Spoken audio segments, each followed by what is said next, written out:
Hello again to our listeners. This episode marks the 8th time we meet on Tending to Talks. Today, I am very pleased to welcome Nancy Bauer, a remarkable philosopher renowned for her expertise in feminist thought, existentialism, phenomenology, and the writings of Simone de Beauvoir. Formerly serving as chair of the philosophy department at Tufts University and dean at the School of Museum of Fine Arts, Nancy currently is serving as a professor of philosophy at Tufts. She has written extensively on topics such as gender, embodiment, autonomy, and moral agency. Nancy, it is a delight to have you with us today.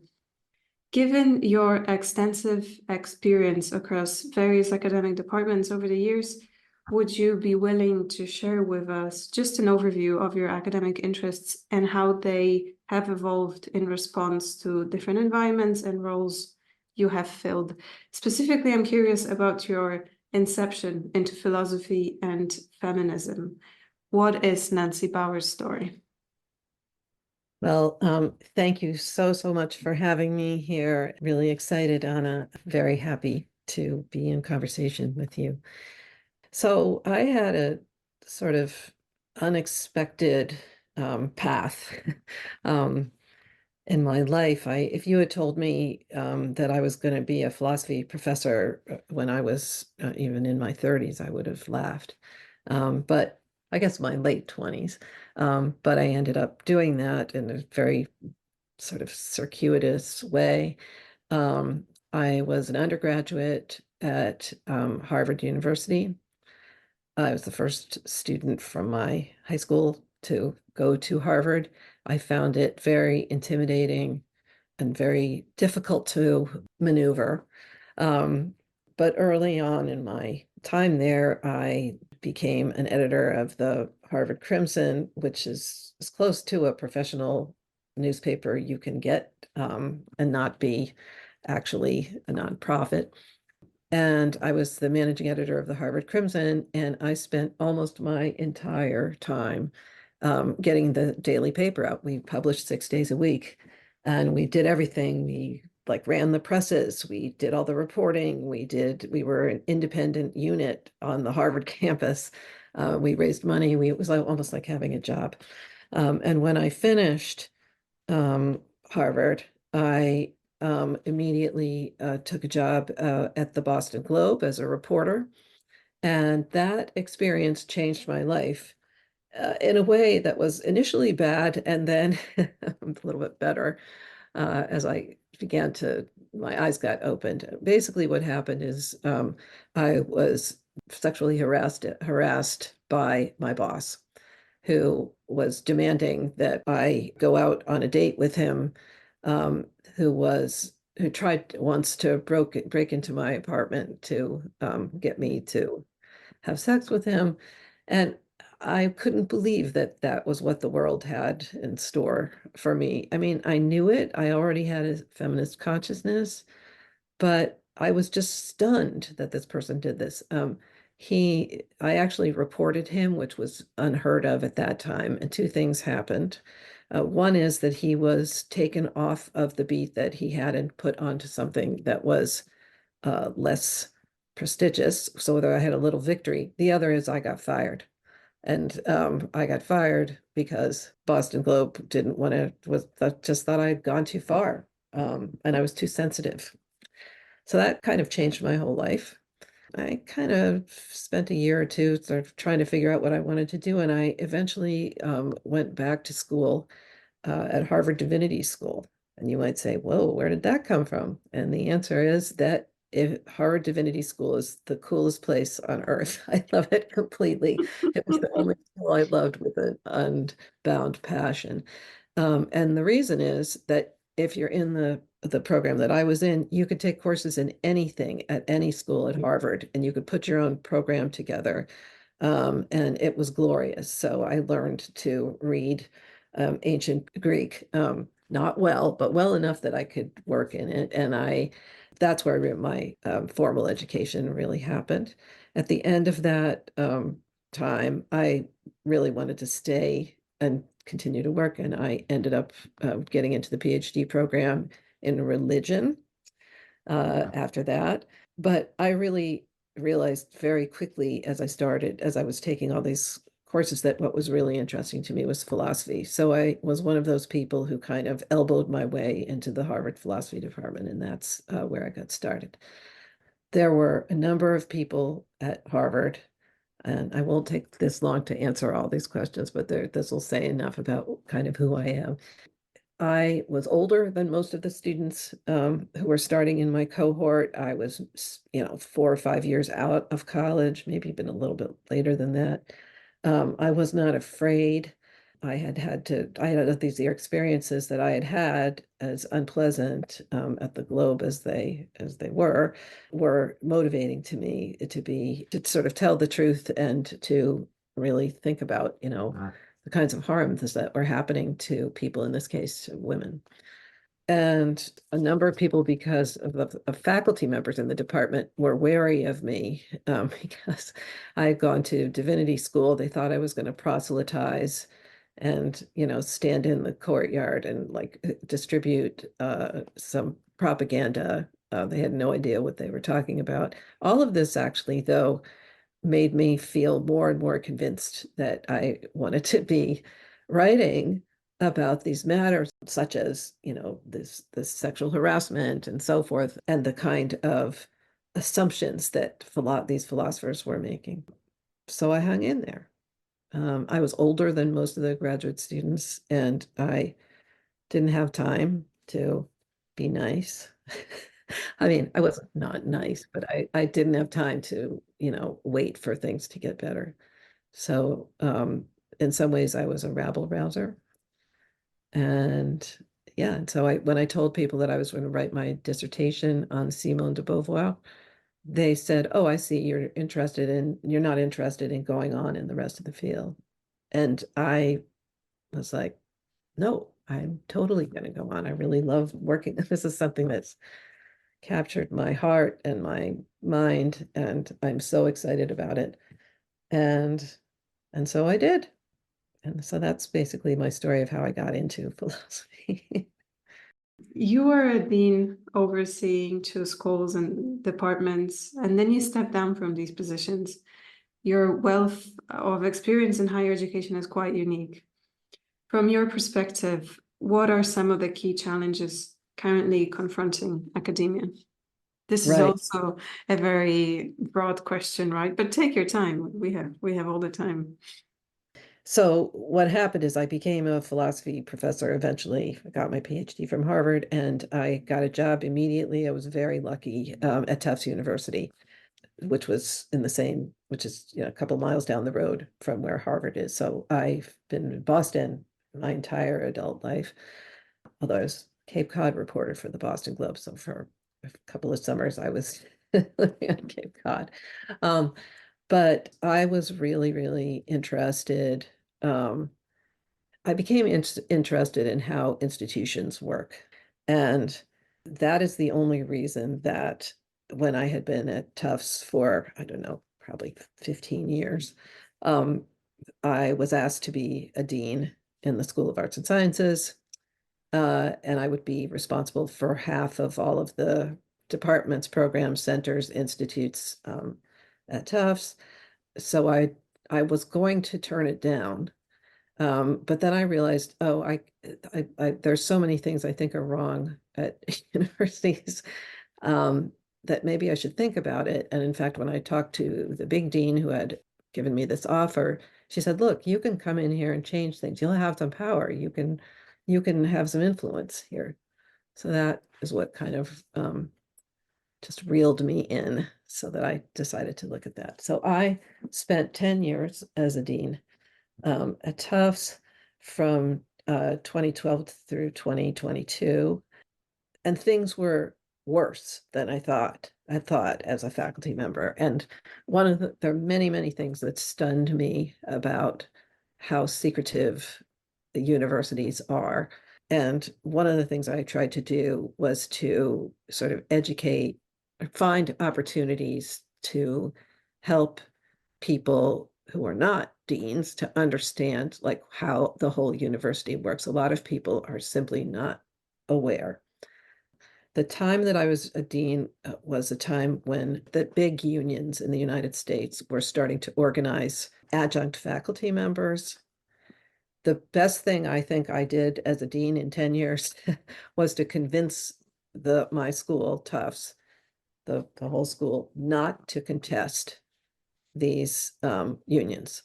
I pointed out that they would be out of there because they universities will often say things like, oh, well, if there's a union, then we'll be separated from one another and we won't be like in this happy family that we've been in for so long. And there'll be this kind of, these mediators that aren't us that are, and all of these arguments, in my view, are just absurd. And they're always made when there are people trying to unionize other folks.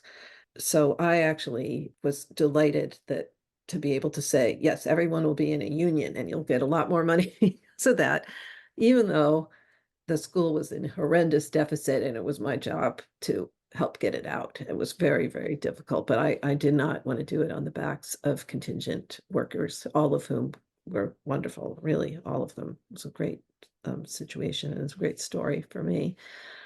So that whole experience of being the dean of an art school that was 6 miles away from Tufts, had a very loose relationship with Tufts and now had to be incorporated into the university. And I'm really proud to say that it is flourishing. It's one of the only tiny, well, pretty small art schools in the United States that hasn't collapsed in the last few years because of financial troubles.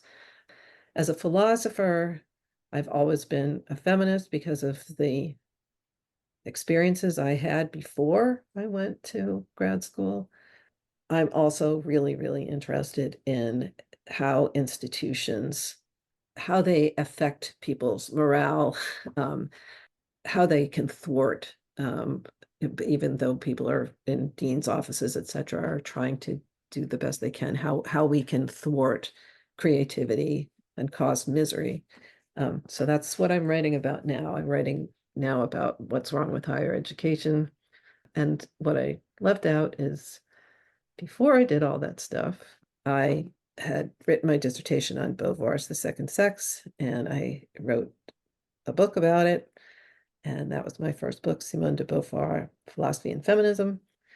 And while I was a dean, I wrote How to Do Things with Pornography. That was a lot of work. There's a lot going on in those 10 years.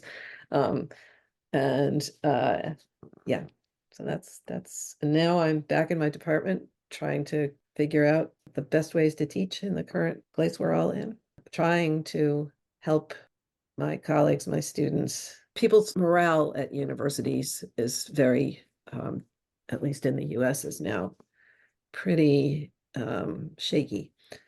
There's just so much that's going on. And from my point of view, we really need to take care of one another.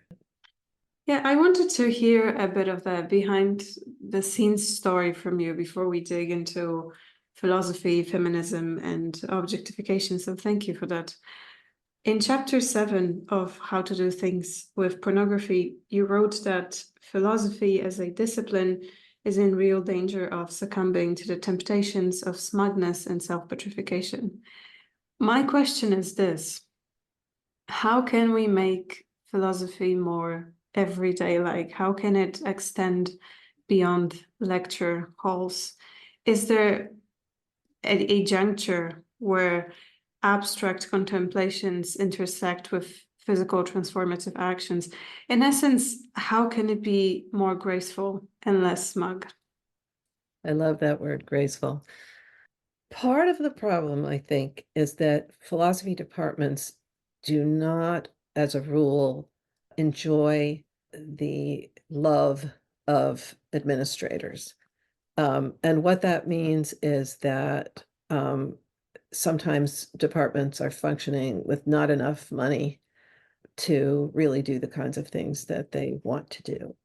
And it's interesting because right now, more and more students are interested in taking philosophy, no doubt, because of just everything that has has been challenging us, especially over the last 5 years.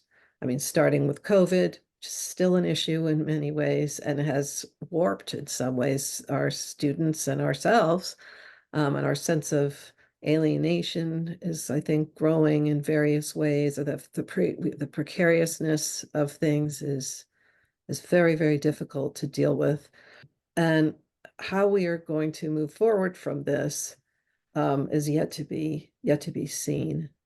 But I think it's the responsibility of, as if I can put it this way, the grown-ups at universities to really make that question a live one about how we take care of one another and how we can continue to have meaningful interactions with students, faculty, and staff. I think it's quite tough now. Your early work explored the intersection of feminism and philosophy. How do you see feminist philosophy evolving in response to contemporary issues such as online harassment, and not just online, the Me Too movement, and the commodification of sex? Yeah, I have to say that if you had asked me 15 years ago where we would be with feminist initiatives now, I'm not sure that I would have been rosy enough. I think that what's going on, and I think feminism has become a dominant force to reckon with, not just in philosophy, not just in universities, but in public. Um, I mean, things like the Me Too movement, which caught on immediately, like instantly, was an amazing thing to see. It suddenly became the case that people weren't thinking about feminism, at least out loud, as something that was ridiculous or irritating or was the purview of like nasty women who didn't care about, men and were mean and jerky and asexual or whatever it happens to be, lesbians and whatever. Um, and instead, feminism is such a strong force that in many places, I'm thinking of it within universities, there's, God knows, we could spend forever talking about what's still very precarious for many, many women around the world, very, very precarious. But in academia, I do think that many, many flowers have bloomed, and there's a lot of really good work that's being done. And it's not only being done in philosophy departments, it's in anthropology and it's in arts and humanities. There are lots and lots of synergies among people doing this kind of work. So I think it's a really exciting time. It continues to be exciting as people are weighing in more and more on what's going on in the real world. I mean, there are people who don't like that, who think that philosophy should not be following, in some sense, the zeitgeist. And I disagree with that. I think it's really important. The public philosophy is really important, not because philosophers are smarter than other people, or anthropologists are smarter than other people, but because different people bring different experiences and different, and in particular, academic experiences into the conversation. And I find this to be very, very exciting. An idea that I find expressed in your writing is the lack of recognition of the role self-objectification plays in resisting objectification by others. You write that for all of us, in being subjects of experience, we open ourselves to the objectifying judgment of others. What are your thoughts on the limitations of philosophical discourse in addressing the complexities of sexual objectification and its societal ramifications? I think you've slightly touched upon that just in your previous answer, but perhaps you'd like to elaborate. I think that there's a standing set of questions about sexual objectification that we are still working through and probably will always be working through.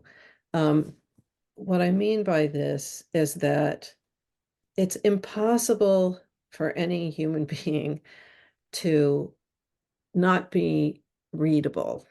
What I mean is that how we comport ourselves, what we wear, what we do with our hair or lack of hair, um, what our race is, our disability status, our ability. We all are trying to position ourselves in various ways in the world.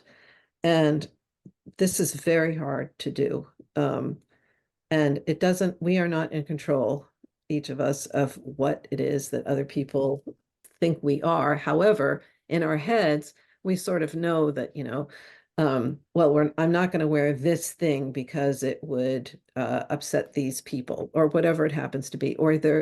So I think the extent to which we are all cyborgs as well as flesh and blood, we are our presence on the internet, which we all have, has made it the case that we are vastly more vulnerable than we were for most of human history.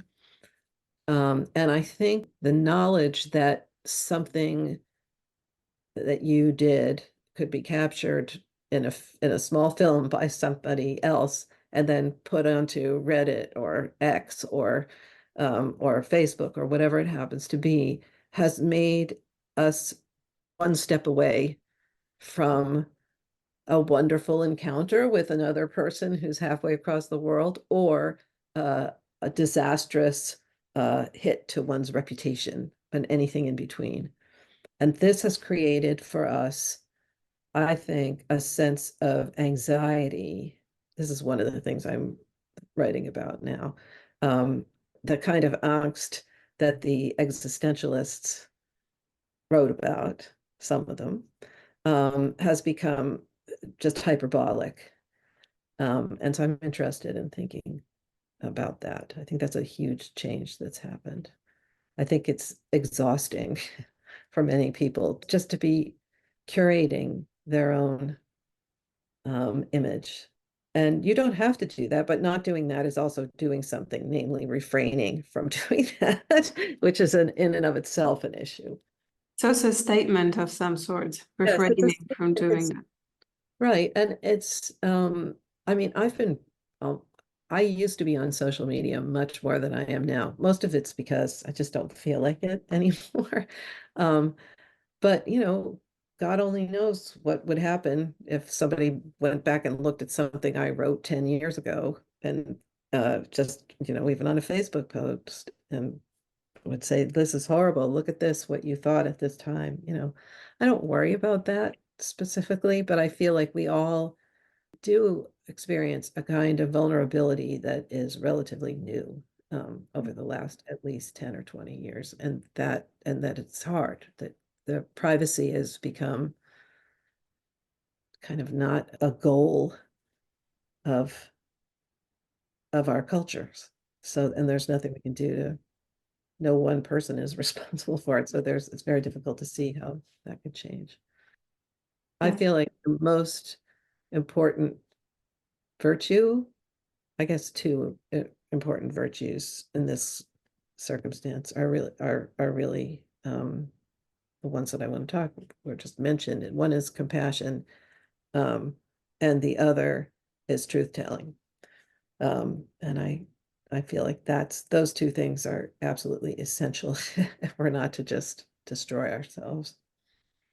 Navigating this dynamic can be really confusing. It also offers us such an opportunity to be even more self-critical, right? Looking back and Yes. seeing physical proofs of the way we wear. And it is paradoxical because on one side we are, like you said, vastly more preoccupied in curing an image for ourselves, at the same time more anxious because we are afraid of what may come as a result of that image that we have put across. My next question for you is this. In How to Do Things with Pornography, you also argue that our speech is authorized by the force of reason and our accomplishment is the pursuit of reason.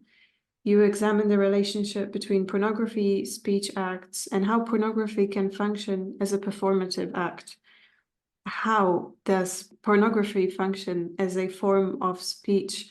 And what are the implications of this perspective for understanding the role of language in shaping social norms and identities? Yeah, I mean, the idea that all speech should be free speech, that we should be able to say that, anybody can say whatever they like. We, of course, should also put an asterisk there at the very least and say that speech is powerful. It does things. It's obvious that it does things like it marries people. You say, I now pronounce you the right person with the credentials that have been sanctioned by the state can make it the case that two people are married.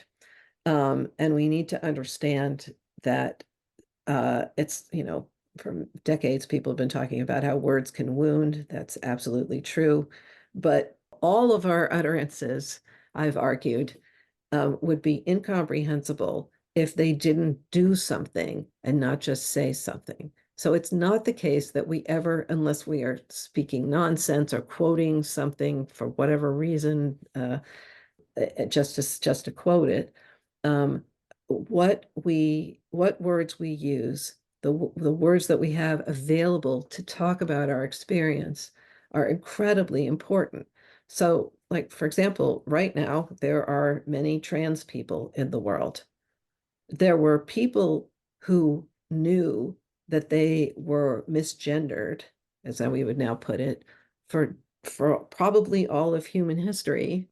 Uh, and most cultures would have found this notion outrageous, not all, of course, but it matters. Once we have this vocabulary available to us, social change, especially in our highly connected world now, happens very quickly because a whole bunch of people who had been feeling alienated, ashamed, confused, despairing, now have a word that other people are embracing with them at the same time. And so you see this very quick and sort of, I would say, glorious change. It turns out there are lots of trans people. There are lots of people on a spectrum of trans possibilities. And that has been a godsend for many people, even though many people who are brave enough to come out suffer horrendously. It's still less worse. No, it's don't say less worse. It's still better than what used to happen, what the options were. That you were a freak, you were disgusting, all of those things. And but of course, this is not true everywhere in the world. Everywhere in the world, people understand that there are queer people and there are people who are genderqueer. Everybody knows that, or almost everybody, but it's still a work in progress. And there are many people who are still suffering a lot because of anxiety brought about by many people, some people, about gender or sexuality. Right. Vocabulary that is liberating for some, may be very stress-inducing for others, right? The question is, I suppose, why is it so stress-inducing? What effect do you think pornography had on our modern Western societies, let's say, just to narrow it down? So in some ways, I'm kind of a cynic. I've never put it this way about this topic. I think, I mean, you go into the caves at Lascaux in France, and there's pornography on the walls. I think that that pornography is a thing that just people have made for centuries because it turns these other people on, and they can get a kind of, release and relief from looking at porn. I don't think there's anything we could possibly do that would make the case that people stop using porn. And the good news is that there are quite a few people who have shown us that there are ways of creating porn that is ethically admirable and is also hot. And that's a really, really, really good thing. So we're never going to get to the place, I don't think, uh, that there is no pornography as we know it. And I'm going to say, nor should we. There's really shitty porn that is divisive, hateful, transphobic, is queerphobic, is all sorts of things. There's lots of things that are terrible, but the medium itself is something that is not going to go away. I mean, I shouldn't say that, but that with any finality, but really it's part of who we are. And it's not clear to me that a person who is masturbating and has a real live other person in mind as they do that is a hopelessly horrible person. It is a problem if people are acting out um, in real life against somebody else's will. That's a terrible problem. But I think that pornography, when it's done well, can change some of the dynamics that affect women in an adverse way. Right, because at the end of the day, porn is also an educational tool, right? And I don't mean here the instruction of use, sort of, but more in the ways of being, especially when consumed by young people. So we should just make better porn, right? Right, they should make better porn. It's pretty simple. Yeah. I mean, when I first started, when I was working on my book, How to Do Things with Pornography, and I was going around and saying these things, there were a lot of people who were outraged. They were like, porn is the reason. It's like at the bottom of everything. Porn tells the truth about how men see women, etc. I don't disagree with any of that, but I remember talking with Catherine McKinnon, who is the most famous person to weigh in on these matters. And I really admire McKinnon. I think she's really great. When she and Andrea Dworkin tried very hard to make it the case that pornographers could be actionable for harming women, we knew it was a lost cause, but it did put that whole issue into the public sphere. But I think the fact is that it's now the case that there are conversations, lots of conversations about pornography from pornographers, from people who work in the porn industry, and just all over the place having conversations about this. And I think that's really, really important. So nobody's going to be able to, when porn was entirely underground, nobody was in charge, and most of it was incredibly misogynistic and problematic. And now there's a much greater thoughtfulness about these matters. And I think that's a really good thing.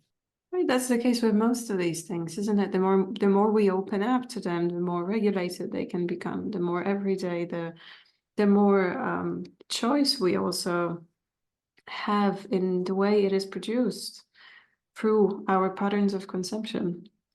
Yes. And on that note, what is porn utopia and the concept of lady power? Okay, so those are two words I made up in my book, How to Do Things with Pornography. So, porn utopia is what I call the kind of porn that makes it the case that everything that's difficult about being a sexual person goes away.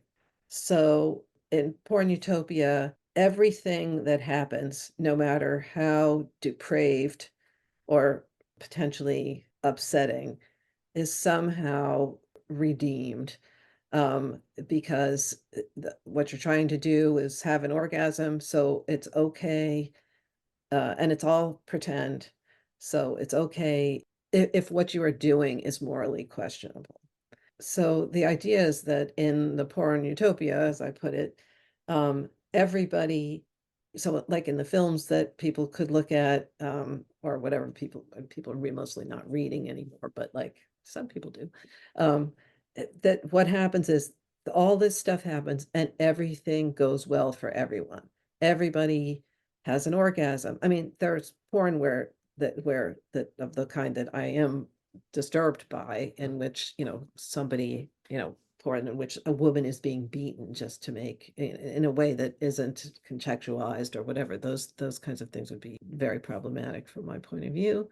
But I also think that porn can be a way of for people who don't want to have sex with other people or for whatever reason can't, then it's good for people to have this outlet.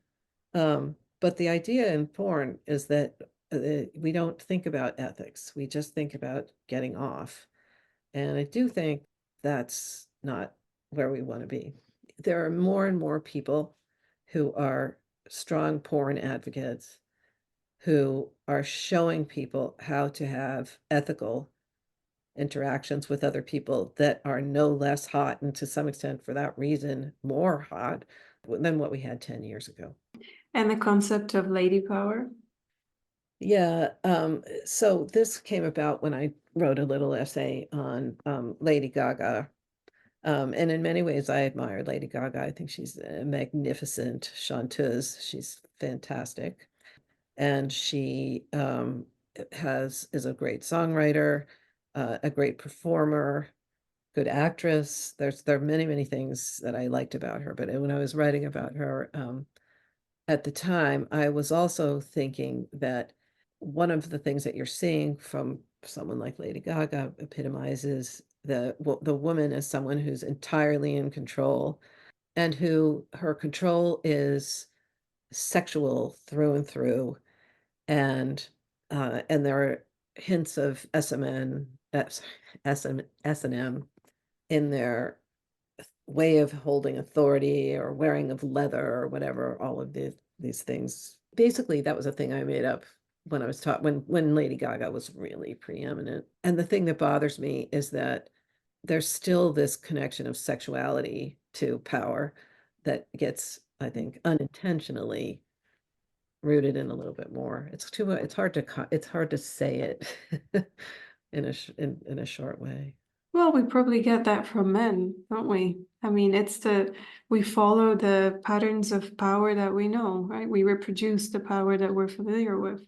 But we think that that's not what's happening. We think that Hmm. somebody, that Lady Gaga is very powerful or was very powerful.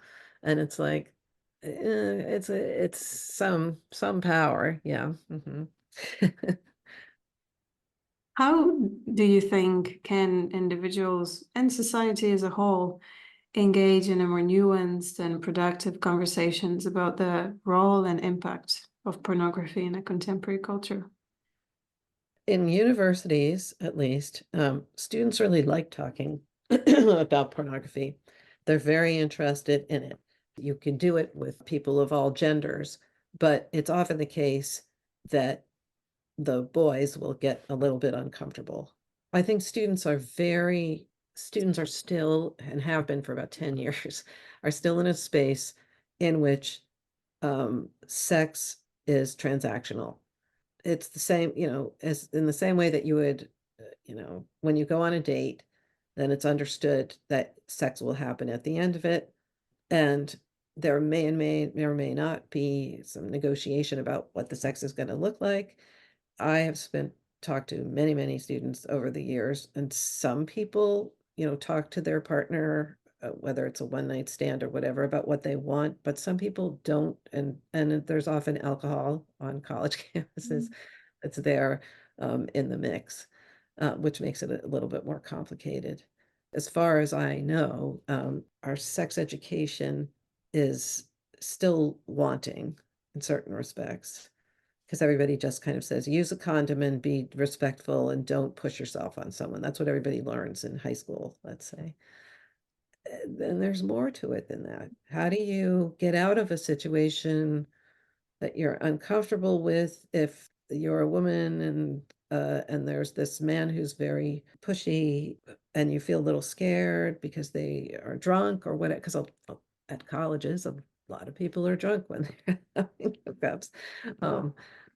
And so the question is how we can maneuver in these situations. Part of the problem, as I've discussed in many fora, is that we act as though sex is something like going to church. when you go to church, you can't just yell to somebody, hi, I'm going to come up to the 10th pew.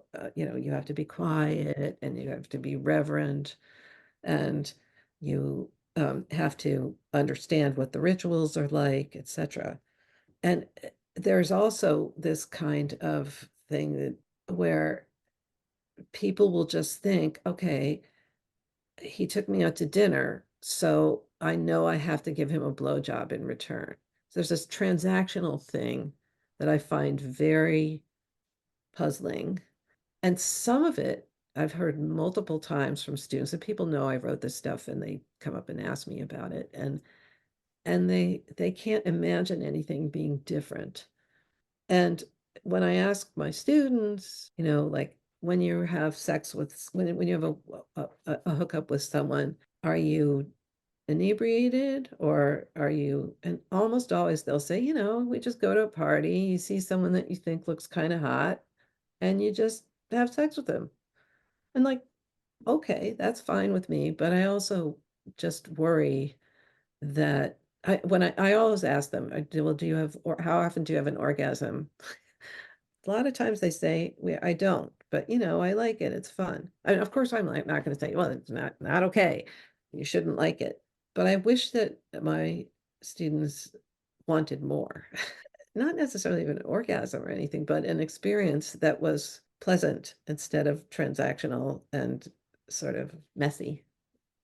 Yeah, I feel like for a lot of us, the act is emancipating itself. And so people very often don't even go as far as in trying to get to the ultimate purpose of it, which, as you said, is an orgasm or some form of pleasure.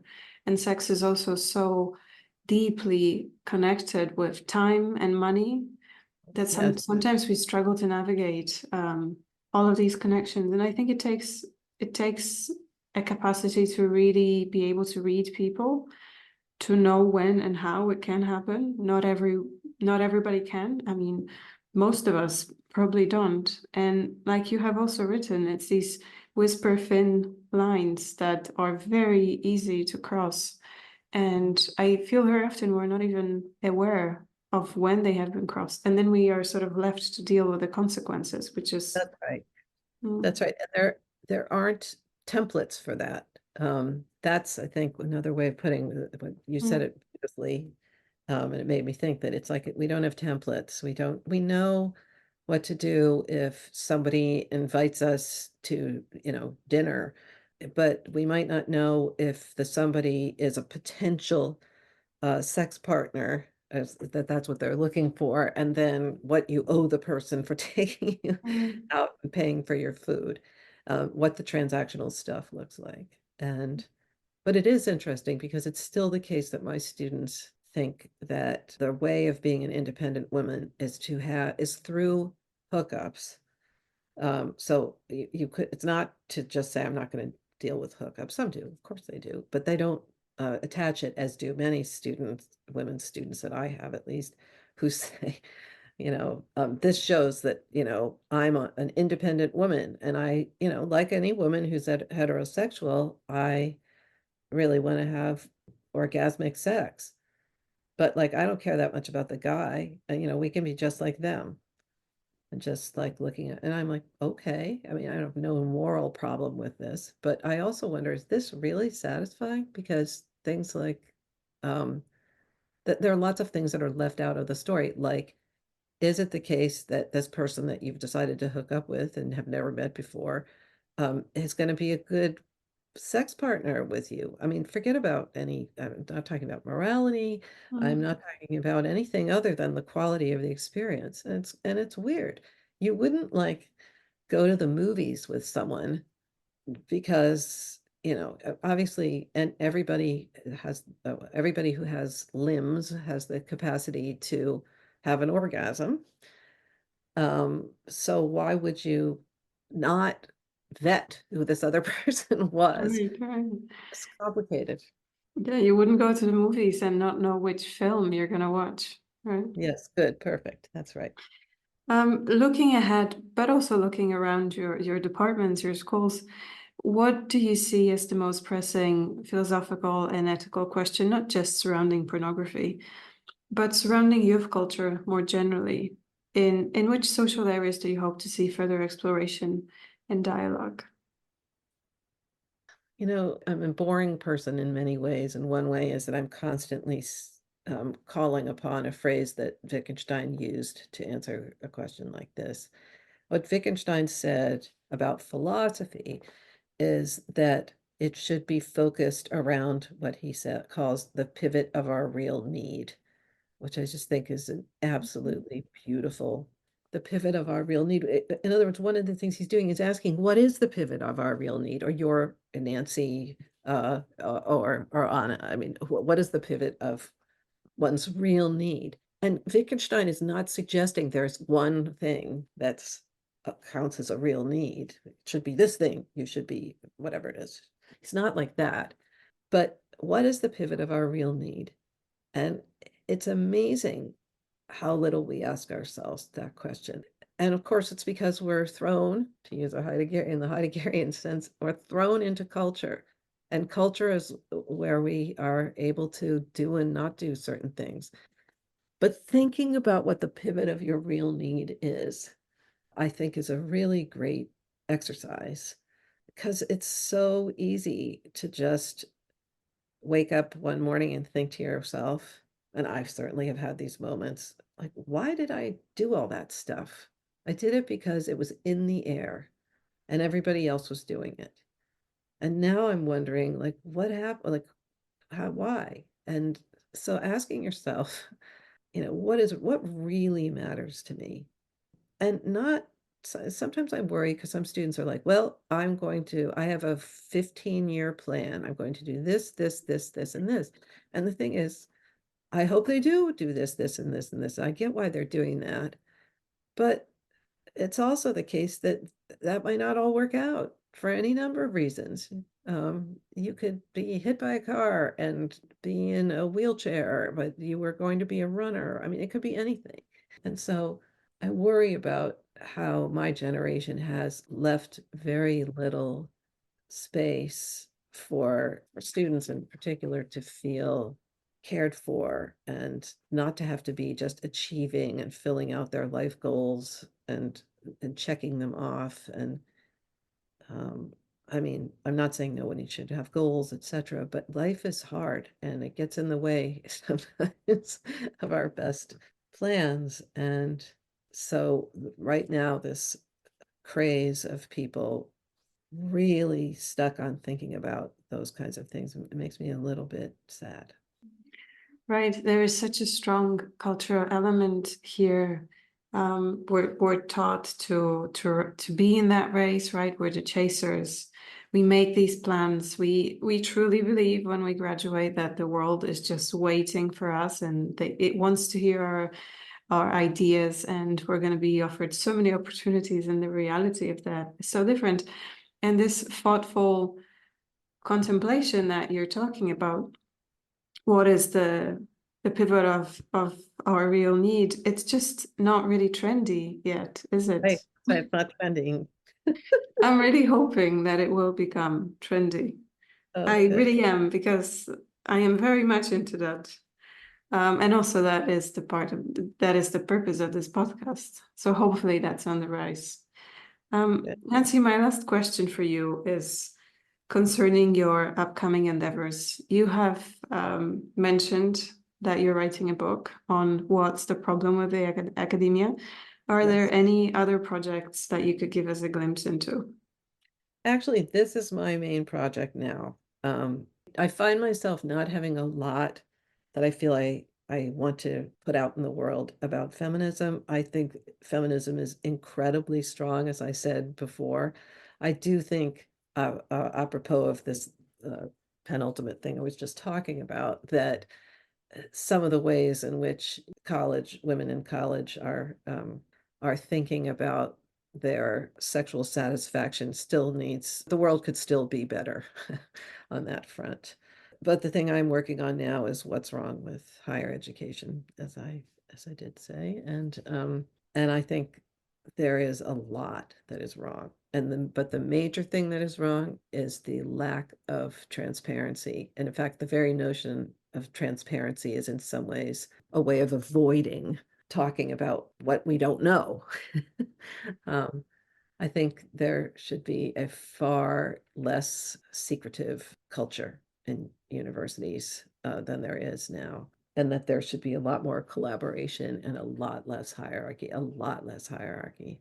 Everything about what's going on at universities needs to be thought through again. And when you see all of the disasters that occurred after the three presidents of Ivy Leagues, the three women who were president of Harvard had to resign, Black woman. I think she was thrown over the bus in many ways. It's a complicated whole thing. I think it's really, really important for us to remember that feminism is a work in progress. Anti-racism, we haven't talked about that very much at all. That is an even bigger work in progress. And there's always the worry that things will be put in place that don't actually make a difference. I think that's really important for us to be vigilant. Right, anti-racism is a work in its infancy, also here in Europe, although we do not like to admit that. There's almost no conversation about race in Europe. The way we sort of deal with it is by just not talking about this. This is plenty of food for thought. Thank you, Nancy. And this is also where I'm going to leave you all hungry for more, and the more can be found in the resources linked underneath this episode. There you will find some of Nancy's written works. As per usual, I encourage your stubborn exploration of all the areas of knowledge you wish were covered in school. All the best to you, Nancy. Thank you for sharing your insights with all of us. They will remain online forever. Uh-oh. Thank you, Anna.